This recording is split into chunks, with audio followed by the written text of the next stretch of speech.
Hi everybody, Mrs. Boland here. We're going to take a look at Learning Target 2.4. I can solve absolute value equations. So first we have to discuss, what does absolute value mean? Well, absolute value means the positive distance from zero on a number line. The positive distance from zero on a number line.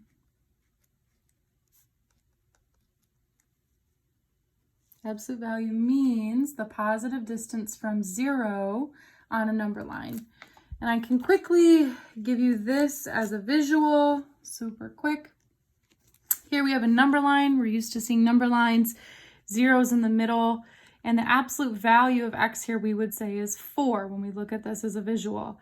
If we count the number of units between 0 and 4, we have 1, 2, 3, 4 units. So the absolute value of positive 4 is 4. Well, the absolute value of negative 4 on a number line is also a positive 4 units, because if you count the number of units away from 0, it's 1, 2, 3, 4 units away. So these are absolute value bars. And it's always the positive distance. So if the number is negative inside the absolute value, it will turn to positive. That was probably a review for some of us. And what we're looking at today is a full equation with absolute value bars in it. So we are solving them, and there are 2 steps. So the first step is we have to get our absolute value bars alone, and we do that by using inverse operations. So I'm going to say use inverse operations to get absolute value bars alone. Absolute value bars alone. So you have to have the absolute value bars by themselves on one side of the equal sign. And then for step 2, then we can decide how many types of solutions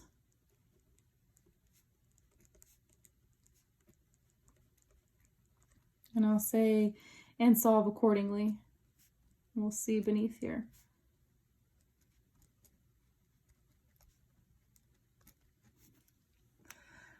Step 2, decide how many types of solutions and solve accordingly. Which brings me to the next piece. Absolute value equations have blank types of solutions, and we're going to talk about 3 different cases here. So the first case is if you get absolute value of some number, again, x is going to be a number, and it's a positive number. So an example I could give you, absolute value of x is equal to 10, positive 10. In this case, what's inside the absolute value bars could either be the absolute value of 10, or thinking on a number line, it could also be the absolute value of negative 10. So it splits. There are 2 different acceptable answers, x equals 10 or x equals negative 10. So we would say that there are 2 solutions.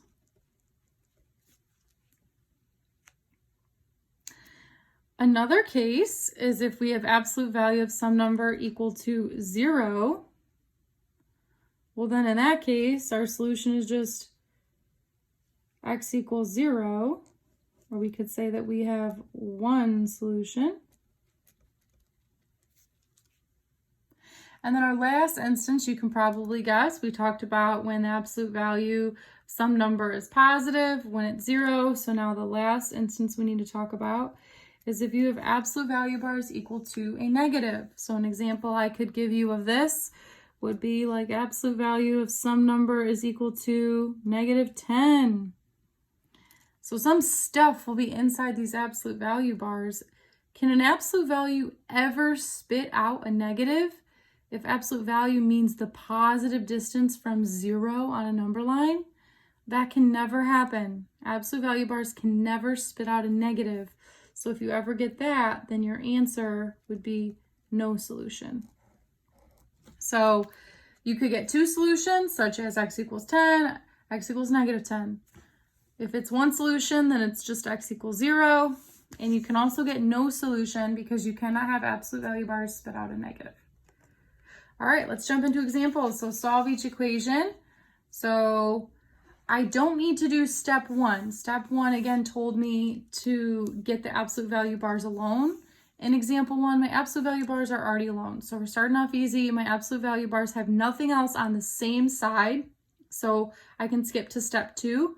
And I have to decide how many types of solutions and solve accordingly. So if absolute value bars are spitting out a positive, that means I'm going to have 2 solutions. And so what I do here is I split the problem. So I often draw arrows like this because I'm splitting it. Whatever's inside the absolute value bars could really be equal to 20 or it could be equal to negative 20. So when I split it, I now drop the absolute value bars and I have negative 5r is equal to positive 20. And I also have negative 5r is equal to negative 20. So all I did was write what was inside the absolute value bars, the negative 5r. Notice in both cases, I dropped the absolute value bars. And one is equal to positive 20 and one is equal to negative 20. And now I'm solving this just like I would a regular equation. These are 2 separate equations that I'm solving. So if I'm trying to get r by itself, I'm using inverse operations here. So I divide by negative 5 and I get r equals negative 4. So one solution is r equals negative 4. And then I have a second solution. I can say or, and I have to do the same work here. Divide by negative 5, divide by negative 5. And in this case, negative 20 divided by negative 5 gives me positive 4. So I have 2 solutions. You have 2 final answers, negative 4 and 4. All right, let's look at example 2. In example 2, my absolute value bars are already alone. There's nothing else in the way. I have absolute value equal to something. So I can split it. I can split it into positive 23 and negative 23 because again, whatever stuff is inside the absolute value bars could end up equaling 23 because absolute value of 23 would spit out 23, or whatever stuff is in here could also equal negative 23 because when you take the absolute value of negative 23, it would spit out 23. So I'm going to go ahead and rewrite. I have 8x minus 1 and I'll have it equal to 23. And then I'll also have 8x minus 1 equal to the negative version, negative 23. All right, these are 2 separate equations that I need to go through and solve. So order of operations, you're thinking of that. You're thinking of how do I undo this? You have to first undo addition and subtraction before you can undo multiplication and division. So first I need to do plus 1, plus 1. So 8x equals 24. Last step, divide by 8. I get x equals 3 as one solution, and I'll write or, and I need to do the same work over here. So here I'm going to do plus 1, 8x equals negative 22, divide by 8. Here I get x equals negative 22 divided by 8.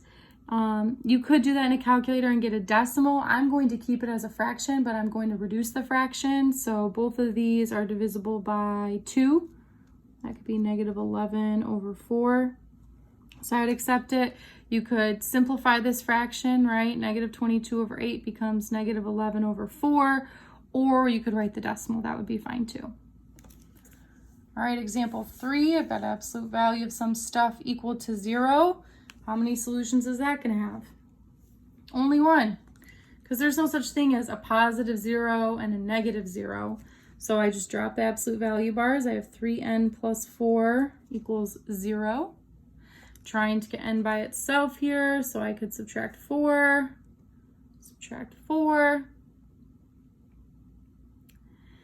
and I'm left with 3n equals negative 4. My last step, divide by 3. And I'm actually just going to leave this one as a fraction. Again, you could write it as a decimal, but be careful how you're rounding if you're writing the decimal. You need to put a repeating bar if there's a repeating decimal. Here we have one solution, n is equal to -4/3. And again, the reason we have only one solution is because the absolute value bars were equal to 0. You can't have +0 and -0. All right, last example, example 4. I have absolute value of some stuff is equal to -3. How many solutions? Common mistake is students will split this, and they'll split it into 2p minus 1 equal to 3 and 2p minus 1 equal to -3.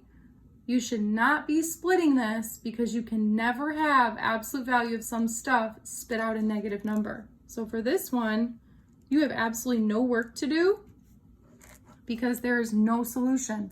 Absolute value can never be negative. So this one would be no solution. All right, at this time, go ahead, pause the video, and you have 4 U-tries to do. All right, let's see how you did. So on my first U-try, I had absolute value bars equal to a positive number, so I split it to be equal to 76 and -76. My solutions were x equals 8 or x equals -36/5. You could have also written the decimal for -72 divided by 10. That would be fine too. And the next one, equal to a positive number, so split it into equal to 3 and equal to -3. And on this one, I got p equals -8 or p equals -56. The third one was the quickest one. No solution. You can never have absolute value bars spitting out a negative. So this one, there's no work, cannot be equal to a negative number, so it's no solution. And then the last one was an easier one. You had absolute value bars equal to 0, which means there's only going to be one solution. So I dropped my absolute value bars and solved to get x equals 0. So the examples and U-tries that we just did already had step 1 done for us, meaning we already had the absolute value bars alone. Now we need to take a look at some examples where the absolute value bars are not alone, and it's just one additional step. We first have to use inverse operations to get the absolute value bars alone. So in example 5, I have absolute value of some stuff plus 2 equals 24. Well, I can't even think about trying to split this absolute value equation until I have absolute value bars alone. So the first thing I need to do is move this positive 2 over to the other side. And the way I do that is by subtracting 2 from both sides. So now I would have my absolute value bars alone, -6 plus 4n equal to 24 minus 2 gives me 22. So now I can decide I have absolute value of some stuff equal to a positive 22. So now I'm going to go ahead and split it into one version equal to positive 22 and one equal to -22. So I'll have -6 plus 4n equal to 22. That was one version. And then the other version is -6 plus 4n equal to -22. Two separate equations to solve. Notice I'm still dropping the absolute value bars as soon as I split it. Again, positive 22 and -22. You're probably noticing that when you go through solving these, you're doing the same steps. So I see some students do these alongside, like at the same time, and that's totally fine. So I need to move the -6 over to the other side, +6, +6, and then notice you're going to do the same thing over here, +6, +6. So now I'm left with 4n equals 28, and over here I'm left with 4n equals -16. And then my last step here, divide by 4, and I get n equals 7, or n equals -4. All right, let's take a look at example 6. Let's grab a different color here. So my absolute value bars in example 6 are not alone, so I need to get them alone. This reads -10 times absolute value of some stuff. What does this look like? Kind of looks like when we did distribution, and so I've had some students tell me, distribute the -10. We don't want to do that though. We're trying to get the absolute value of this stuff alone, right? We don't want to make it bigger inside there. We just want to get this piece alone. So this is saying -10 times the absolute value bars. So in order to undo negative 10 times absolute value bars, we need to divide both sides by negative 10 to cancel out. And then I'll be left with absolute value of negative 7 plus x is equal to negative 10 divided by negative 10 is 1. If you did not divide by negative 10 here, if you didn't notice that and you glanced at this example 6, you maybe saw that it was equal to negative 10 and you might have thought, oh, must be no solution. I don't have any work to do. It's not the case because you cannot glance at what it's equal to until you have absolute value bars alone. So we did not have the absolute value of negative 7 plus x alone until we divided by negative 10 on both sides. Now you can see here we have it alone, so now we can split it because absolute value bars are equal to a positive 1. So I'll have negative 7 plus x equal to positive 1. That's 1. And then I'll also have negative 7 plus x equal to a negative 1. So now I can do plus 7 to both sides. Same thing over here, plus 7 to both sides. And I get x equals 8. Or on this side, I get x equals 6. All right, 2 more examples. Example 7, I have absolute value of some stuff plus 6 equals 33. Don't even look at the 33. Don't even consider if you're splitting it again until you get absolute value bars alone. So the first thing I need to do is subtract 6 from both sides. So then I'll be left with absolute value of 3 plus 8n equals 33 minus 6 gives me 27. Now I have absolute value bars alone and they are equal to a positive number. So now I can go ahead and split it. So I have 3 plus 8n equal to 27. That's one version. And then my negative version, 3 plus 8n equal to negative 27. All right, go through trying to solve for n. So I need to subtract 3 from both sides in both of these equations. So for the left equation, I will have 8n equal to 24. And for the right equation, I will have 8n equal to negative 30. So now my next step, divide by 8 on both sides of the equation. And I'm left with n equals 3 or n equals, and here I'm doing negative 30 divided by 8. You can plug that in your calculator if you want. I prefer it as a fraction in simplified form. So reduce that fraction, negative 30 divided by 8. Both of these are divisible by 2. Negative 30 divided by 2 is 15, and 8 divided by 2 is 4. All right, last example. And I've got absolute value of some stuff divided by 3 times 4. So I need to get rid of this divide by 3 because the x plus 3 absolute value piece is trapped up there. So I'm going to do times 3 times 3. So then I get absolute value of x plus 3 equal to 4 times 3 is 12. So now I have absolute value bars alone and I can see that it's equal to a positive number. So I can go ahead and split it to x plus 3 equals 12. That's one version. The other version, x plus 3 equal to negative 12. I need to subtract 3 from both sides because I'm trying to get x by itself. So I get x equals 9 as one solution. And my other solution, I get x equals negative 15. All right, at this time you have 4 U-tries to do. Go ahead and pause the video. So on the first U-try, we had to subtract 6 to get our absolute value bars alone. And then it was absolute value equal to 0, which means we're only going to have one solution. So when we drop the absolute value bars and solve, we get x equals 4/9. For the second U-try, at first glance, it looks like it could be a no solution because you see this equal to negative 100. However, you do not have absolute value bars alone. So you first need to undo this negative 10 times absolute value by dividing by negative 10 on both sides. And then you have absolute value bars equal to a positive 10, which can be split into positive 10 and negative 10. So we end up with 2 solutions, negative 5 or 0. The third one was the quickest one because right away you see equal to negative 2, but you would be jumping the gun there. You first have to undo this divide by 7 by multiplying by 7 on both sides. And then you get absolute value bars equal to negative 14. Absolute value of some stuff can never spit out a negative, so that one would be no solution.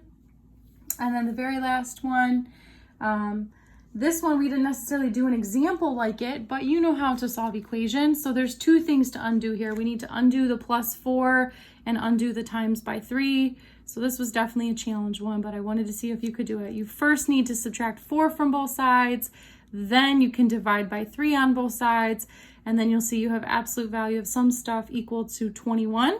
So then you can split it into equal 21 and equals negative 21. So our final answers are v equals negative 4 or v equals 10. Please let me know what questions you have.